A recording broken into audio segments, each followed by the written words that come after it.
Bonsoir à tous et merci d'avoir choisi TV Plus Madagascar en ce début de semaine. Vous avez bien fait. Bienvenue dans cette nouvelle édition de notre journal en version française, toujours en direct. Et voici nos titres.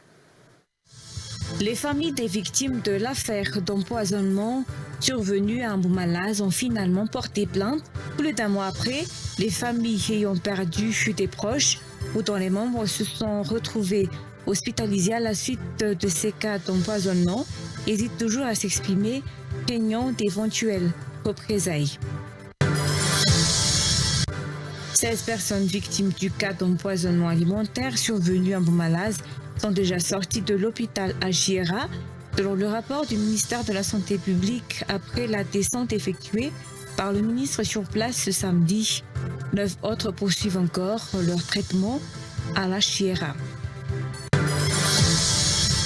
Madagascar possédant de nombreuses potentialités, l'Indonésie est prête à promouvoir la coopération avec Madagascar.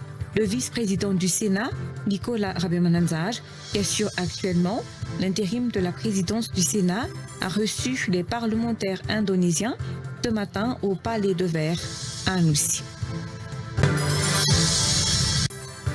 L'Ukraine a proposé à la Russie de tenir de nouveau pourparlers la semaine prochaine, a annoncé samedi 19 juillet le président ukrainien, quelques jours après avoir obtenu de Donald Trump la reprise des livraisons d'armes américaines.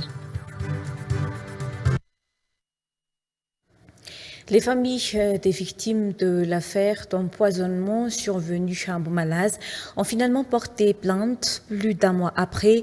Les familles ayant perdu des proches dont les membres se sont retrouvés hospitalisés à la suite de ce cas d'empoisonnement hésitent toujours à s'exprimer, craignant d'éventuelles représailles.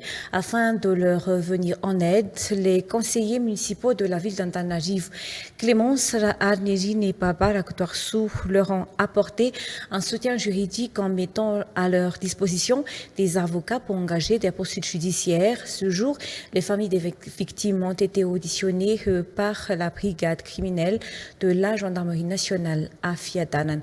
Retour sur les faits dans ce reportage signé Romy Armanan et Fecha Anjimananzar. Un tournant important a eu lieu aujourd'hui dans l'affaire d'empoisonnement survenue à Mboumalaz. La majorité des familles concernées par cet incident tragique ont décidé de briser le silence en déposant officiellement plainte. Les proches des victimes ainsi que les personnes tombées malades n'osent pas encore prendre la parole publiquement. La peur de représailles ou de conséquences imprévues les a longtemps retenus. Cependant, face à la gravité des faits et aux besoins de justice, 2 conseillers municipaux de la ville d'Antananarivo, Barbara Kouarsou et Clémence Arnérine, sont intervenus pour leur apporter un soutien concret. Ils ont mis à disposition des avocats afin d'accompagner les familles dans leur démarche juridique. Grâce à cet appui, les familles ont pu franchir une étape importante en saisissant les autorités compétentes. Ce jour même, elles ont été convoquées et entendues par les enquêteurs de la brigade criminelle de la gendarmerie nationale à Fiadanan. Les témoignages recueillis devraient permettre de faire la lumière sur les circonstances exactes de l'empoisonnement et d'identifier les responsabilités. Par ailleurs, une enquête plus approfondie a été ouverte. Les autorités ont indiqué qu'elles prendraient toutes les mesures nécessaires pour faire avancer l'enquête et garantir que justice soit rendue aux victimes. Les familles, quant à elles, espèrent que cette mobilisation permettra non seulement de sanctionner les responsables, mais aussi de prévenir de futurs drames similaires. Suscitant une vive émotion dans l'opinion publique, cette affaire soulève de nombreuses interrogations sur les normes d'hygiène et de sécurité mises en place dans les établissements proposant leurs services au public. L'affaire suivant désormais son cours judiciaire, les familles restent déterminées à faire valoir leurs droits jusqu'au bout. Restant dans ce sujet, 16 personnes victimes du cas d'empoisonnement alimentaire survenu à Mbou-Malaz sont déjà sorties de l'hôpital de Achira, selon le rapport du ministère de la Santé publique après la descente effectuée par le ministre sur place. Ce samedi, 9 autres poursuivent encore leur traitement à l'Achira. Parmi ces 9, 8 montrent déjà une nette amélioration de leur état de santé et suivent actuellement un traitement à base de fortifiants. Un seul patient reste sous surveillance étroite. Samedi dernier, le ministre de la Santé publique, le professeur Zél Arvel Ranjiamanantany et la ministre de la Communication et de la Culture, Voulamira Antitonamar, sont venus leur rendre visite à l'hôpital Achira. Gracia Angesituern Marcelin, Ranjimofundi. 16 patients victimes de cas d'empoisonnement alimentaire survenus à Mbou-Malaz avaient déjà quitté la JRA jusqu'à ce samedi. 9 autres poursuivent encore leur traitement. Parmi eux, un patient est toujours surveillé de près, tandis que l'état de santé des 8 autres s'est amélioré. Ils n'ont plus besoin d'oxygène et reçoivent désormais un traitement pour renforcer leur organisme, selon le ministre.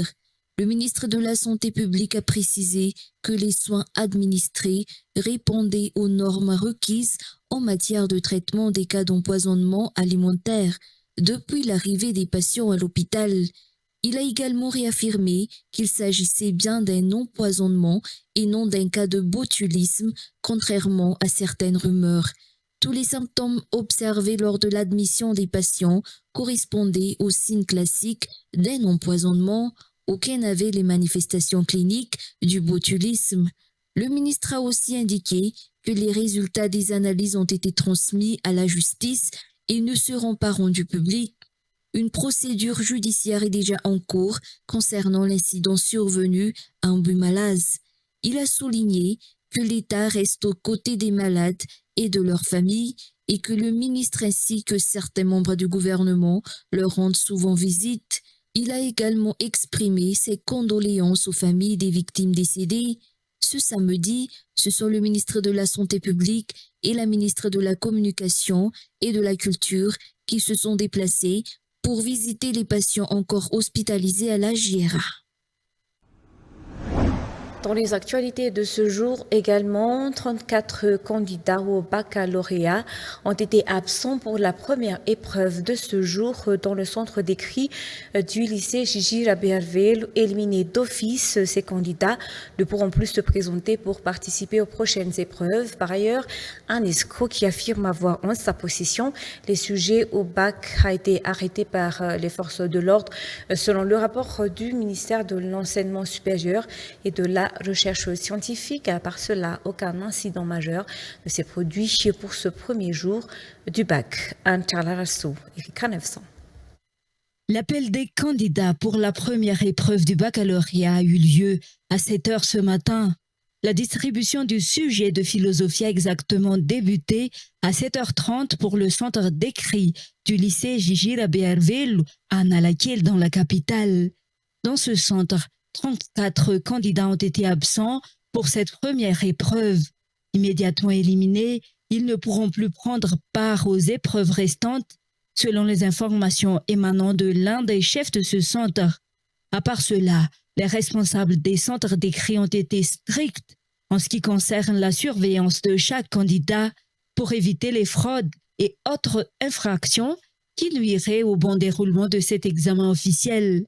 Même les sorties des candidats aux toilettes sont surveillées de près. Les candidats font même l'objet de fouilles à l'occasion. Le transport des sujets vers les centres d'examen a également été effectué sous caméra de surveillance pour éviter les fuites de sujets. En général, ce premier jour s'est passé sans incident grave pour ce centre d'examen. Quant à l'épreuve de philosophie, les candidats que nous avons croisés l'ont jugé moyennement accessible. Bon nombre d'entre eux ont décidé de traiter le sujet axé sur les sciences parmi les 3 sujets proposés.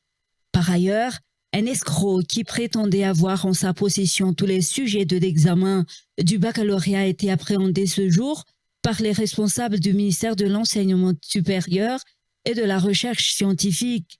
Cet homme, qui est en plus policier, a pris en photo le sujet de philosophie de ce matin, tout de suite après l'ouverture de l'enveloppe qui contenait les sujets, et a publié la photo sur les réseaux sociaux comme preuve de ce qu'il avance. Cet escroc fait déjà l'objet d'une enquête. Je vous disais en titre, la coopération entre Madagascar et l'Indonésie n'est pas encore très développée selon le rapport des parlementaires indonésiens actuellement en visite officielle à Madagascar. Or, Madagascar possédant de nombreuses potentialités, l'Indonésie est prête à promouvoir la coopération avec Madagascar. Le vice-président du Sénat en charge du Triangle du Sud, Nicolas Rabemananzar, a également confirmé que l'Indonésie est un pays qu'il a souvent visité, notamment dans le cadre d'activités commerciales, et que cette coopération devrait se poursuivre. Le vice-président du Sénat, Nicolas Rabemananzar, qui assure actuellement l'intérim de la présidence du Sénat, a reçu les parlementaires indonésiens ce matin au Palais de Verre à Anoussi. Sibela Ranjimazav, Ismaël Anjenzafnien. Madagascar et l'Indonésie sont deux pays étroitement liés historiquement, tant sur le plan linguistique que culturel. Des liens et des similitudes existent entre ces deux pays. Les visites officielles de parlementaires s'inscrivent dans la coopération entre les deux pays. Au nombre de 13, ces parlementaires sont issus de partis politiques indonésiens influents. Madagascar est l'un des pays visités par ces parlementaires indonésiens dans le cadre d'une évaluation de l'application des législations. Les parlementaires indonésiens ont été reçus par le vice-président du Sénat en charge du Triangle du Sud, Nicolas Rabemananzar, qui a confirmé que l'Indonésie est un pays qu'il a fréquemment visité, notamment dans le cadre d'activités commerciales, et que cette coopération pouvait donc se poursuivre. Alors que nous sommes en 2025, les parlementaires indonésiens estiment que la coopération entre les deux pays devrait être améliorée et élargie, notamment dans le secteur énergétique. L'accent devrait également être mis sur l'élaboration d'une stratégie visant à attirer les investisseurs. Ce matin, la délégation a rencontré directement le vice-président du Sénat, Nicolas Rabemananzar, qui assure actuellement l'intérim du président du Sénat. Un souvenir a été remis à la délégation indonésienne pour marquer son passage au Sénat lors de cette visite officielle en terre malagasy. Outre celui du Sénat, la délégation rencontrera également les représentants d'autres institutions. Et maintenant, place aux actualités internationales. L'Ukraine a proposé à la Russie de tenir de nouveau pourparlers la semaine prochaine, a annoncé samedi 19 juillet le président ukrainien, quelques jours après avoir obtenu de Donald Trump la reprise des livraisons d'armes américaines. Reportage de France 24. Alors que les forces russes intensifient leurs frappes de missiles et de drones sur l'Ukraine, comme ici à Odessa, le président ukrainien Volodymyr Zelensky continue d'œuvrer pour un cessez-le-feu. Samedi, son conseil de défense a réclamé l'ouverture de nouveaux pourparlers avec Vladimir Poutine. Le Conseil ukrainien de sécurité et de défense a indiqué avoir proposé à la partie russe une nouvelle réunion la semaine prochaine. Il faut accélérer les négociations. Nous devons tout mettre en œuvre pour parvenir à un cessez-le-feu. Et la partie russe doit cesser d'esquiver les décisions à prendre. Hormis des échanges de prisonniers à grande échelle, les deux précédents cycles de négociations à Istanbul n'ont permis aucune avancée concernant un cessez-le-feu. Le mois dernier, le Kremlin a formulé une série d'exigences jugées inacceptables par Kiev, notamment la cession de 4 régions en plus de la Crimée annexée en 2014 et le renoncement à toute aide militaire occidentale. Quelques jours après avoir obtenu de Donald Trump la reprise des livraisons d'armes américaines, Volodymyr Zelensky a indiqué que parmi les accords conclus figurait aussi un plan d'investissement américain dans la production ukrainienne de drones. Il s'agit d'accords sur la défense aérienne et d'un nouveau plan d'armement avec les États-Unis. Nous sommes prêts à acheter les armes nécessaires et à exporter des armes ukrainiennes de haute technologie vers les États-Unis, principalement des drones. Cette semaine, le Kremlin s'est dit prêt à de nouvelles discussions avec l'Ukraine, après que Donald Trump a donné à la Russie 50 jours pour négocier un cessez-le-feu, la menaçant de sanctions américaines. C'est la fin de cette édition. L'information continue sur TV+ Madagascar à 19h30 dans notre journal en version malagasy. Je vous retrouve à tout de suite.